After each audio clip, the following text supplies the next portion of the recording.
Was a girl running in a group. She had a high-speed motor in a 40 Ford coupe. She had a racing cam and a supercharged. Look at Buddy, hot rod and large. She's a hot rod. She's a hot rod. We're still doing recalls, believe it or not. That's what I get for taking a week off. Well, hey, it's a nice holiday. Everybody had to have a good time. And by golly, we did. Every model, okay, driver frontal airbag inflator may explode. We're back to Takata again. We're back to this airbag crap again. And these are Hondas and Acuras, and this covers every model made from 2003 to 2015. Think about that. 12 years Takata got away with killer airbags and not having to put it out there. 12 years. Killer airbags. 2003. They knew about this since 2003 and just kept building them. Nobody's been killed yet. Well, yeah, not yet. Well, guess what they have now? Over 30, many more than that. And injuries, thousands are injured. It's terrible. It's terrible. Here it again, Hondas. All the Hondas and all the Acuras ever made from 2003 to 2015. Exploding airbag igniters. Well, what are you going to do? Honda at least is being proactive about it. They're jumping up and down. Chevrolet's the one that's saying, hey, could we please not have to recall these because now we don't have to pay for it because Takata's out of business. And somebody's got to pay for it. The government's not going to pay for it. You guys knew these were bad airbags for how many years? Takata knew for obviously 12 years. Give me a break. Okay, Volkswagen is recalling 663,000 of the CUV Atlases and the Passat sedans from, wait for it, the Chattanooga, Tennessee plant that they have been trying to organize. The union has been trying to organize. And they lost again last month. They fell a few votes short of organizing the UAW because that would be, I know I've told you this before, but I'll just tell you again why.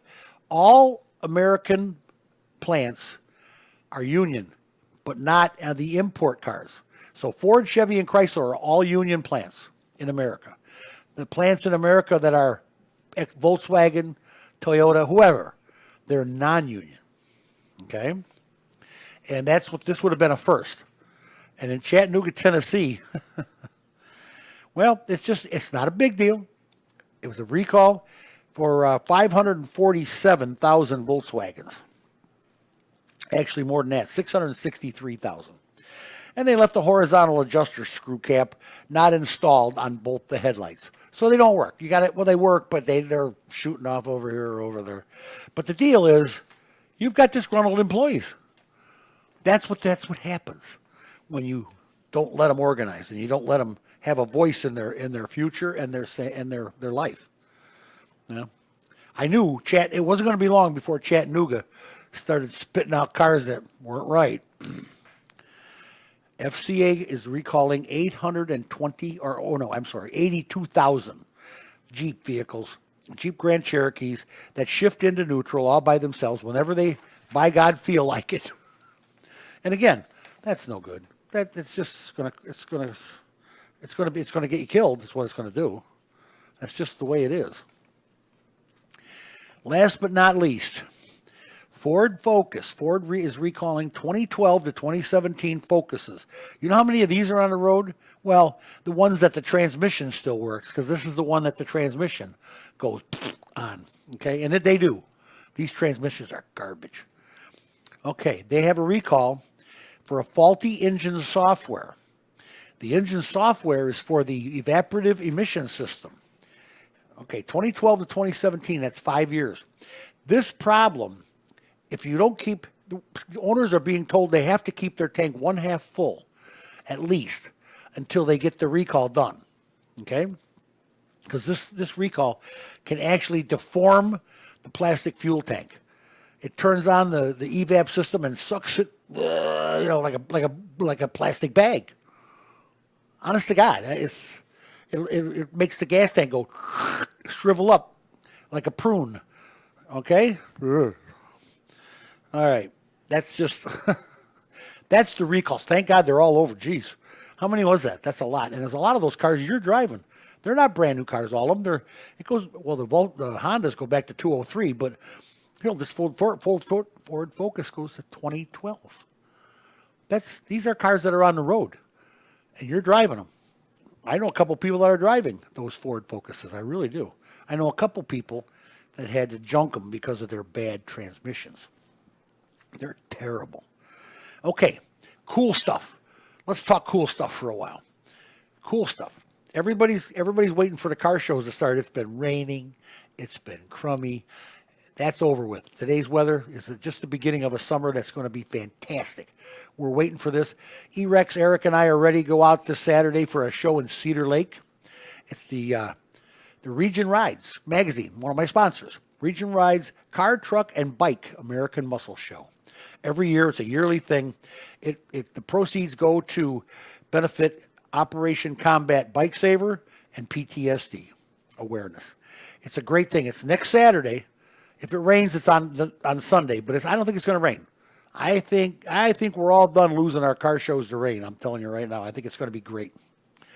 Then the following week, another huge annual show.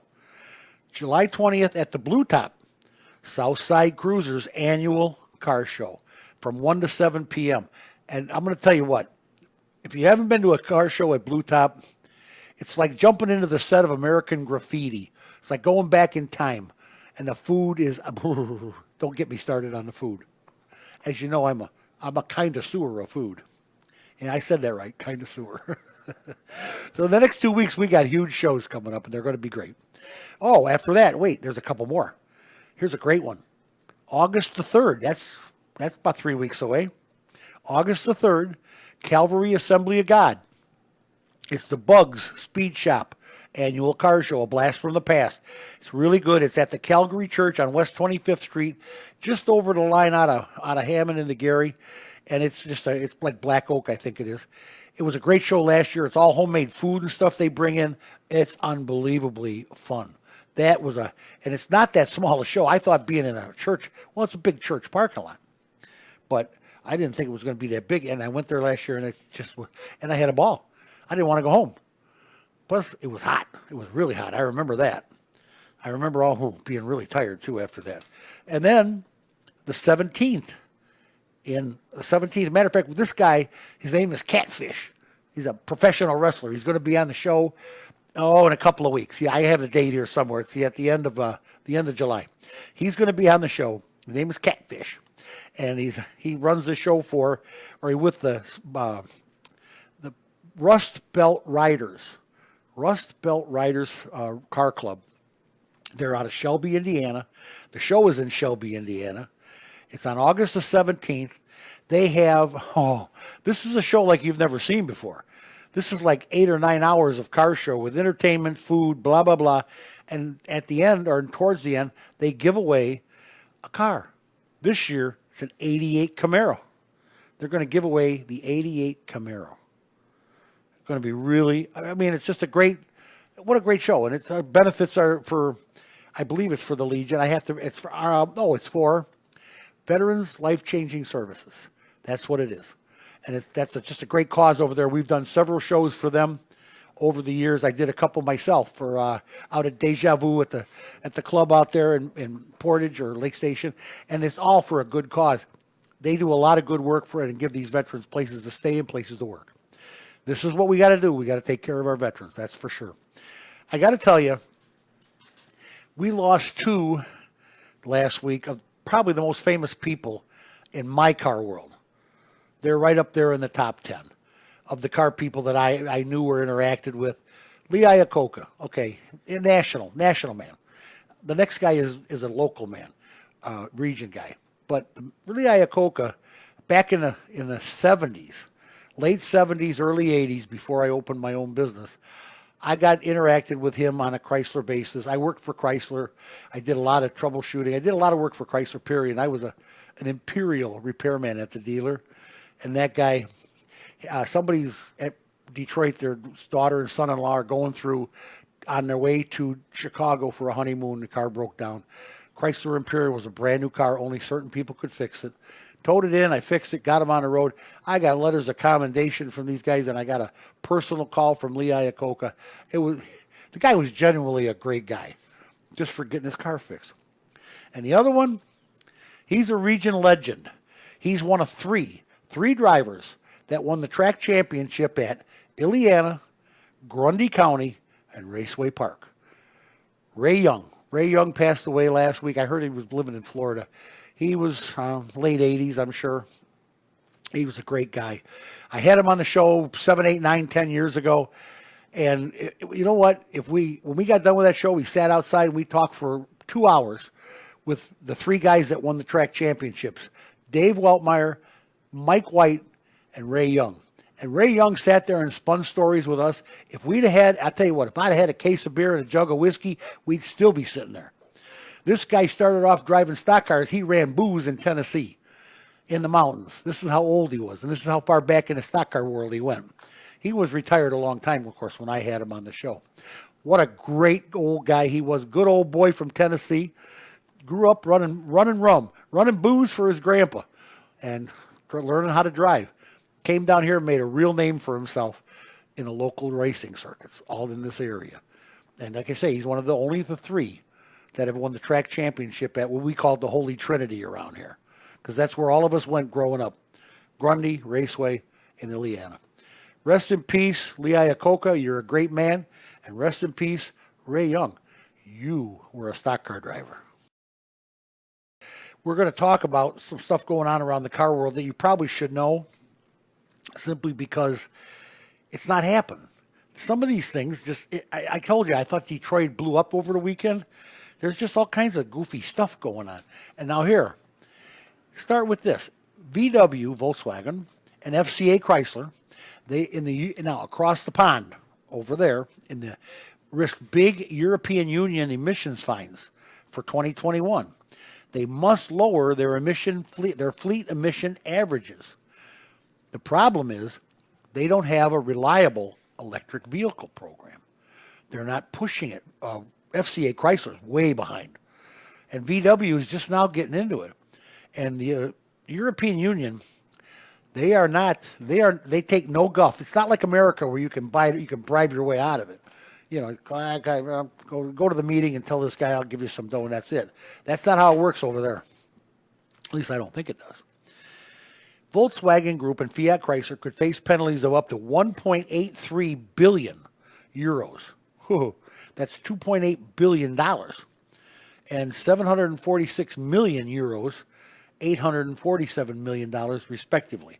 So Chrysler's not as far in Dutch as Volkswagen is. God, $2.8 billion or 1.83 billion euros.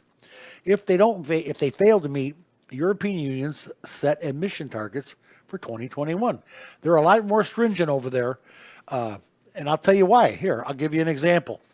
One of the stories I got coming up, I'll just tell you right now, right here. The UK, the United Kingdom, over there, over the pond, you know, the mother country, the people we told get away from us.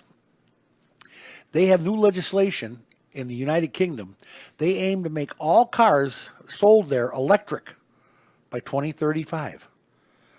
2035, they're going to make all cars electric. They want to have complete zero emissions by 2050, automobile emissions. Now, they're not saying anything about factories or cows passing gas like what's their name does. They're not saying anything about that. This is the automobile emissions, and they want to eliminate them completely by 2050. So by 2035, all the new cars are going to be sold are going to be electric, and the surviving gasoline cars will linger on until about 2050. And by 2050, the United Kingdom wants to be zero emissions. Emissions free, period. Done. Finito. Wow. Well, hey, that's a very, very ambitious goal. I think it is. Very ambitious. Honda and Toyota. Why Honda and Toyota? Well, they top They dominate. They don't just top, they dominate. The top U.S. made vehicles index. The American Made Index, compiled by Cars.com, found 9 of the 15 most U.S. sourced vehicles are manufactured by Honda and Toyota. Though FCA's Jeeps Chrysler or Jeep Cherokee is on top of the list. They're number one. The Jeep Cherokee is number one, but the other ones are all Hondas, and they're dominating. The Japanese automakers dominated the latest study thanks to the big number of popular vehicles they assemble right here, because it's got to be made here, and their high content of U.S.-made parts. So when they call it U.S. source, that means they're made here, and most of the parts are made here. That's what it's. That makes them a top U.S. source vehicle. Jeep Cherokee's number one, but the rest of them are all foreign. I could just cry. I just think that's terrible. Average age of a car on the U.S. road has hit a record 11.8 years. 11.8 years old, all the cars are now. Okay? 11.8 years. Now, let me give you something to chew on here. In 2002, the average age was 9.6 years.